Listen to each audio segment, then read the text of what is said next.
Assalamualaikum, hai. Senjata baru dah sampai, unboxing dulu. Stiker pada packaging pun memang suruh rekod dulu bukan apa, takut scammer sampai-sampai nanti dah buka batu ke sabun ke. Ya tak? Orang ni beli dekat kedai oren bulan 10.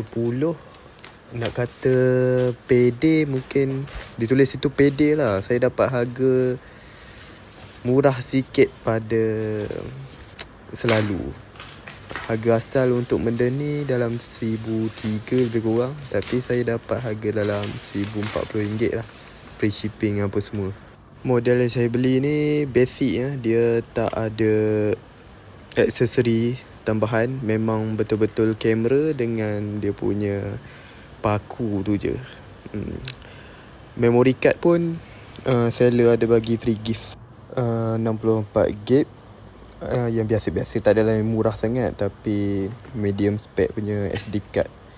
Boleh rekod 1080p, tak ada, no problem. Tapi kalau 4K video atas pada 3-4 minit lekat sikit. Kenapa beli GoPro 9? Sekarang kan 2023 dah GoPro 11.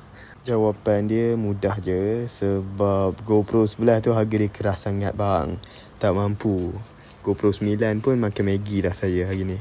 Satu lagi, features yang ada dekat GoPro 11 tu macam saya tak guna sangat. Saya prefer GoPro 9 je lah. Sebab kita beginner, tak pernah beli GoPro. Ni first time beli GoPro. Sebelum ni memang hajat nak ambil yang 7 ataupun 8 je. Tapi susah nak cari yang baru. Kalau second tu boleh lah, cuma yang baru tu kurang ada sikit kat kedai. Harga pun tak jauh beza. GoPro 7 Black dengan GoPro 9 ni punya harga beza dalam 300 macam tu je. Better ambil yang 9 terus lah. Layan je video unboxing dengan first setup untuk kamera ni. Tak review spesifik sangat pun, sekadar nak tunjuk pengalaman unboxing je. Okey, layan.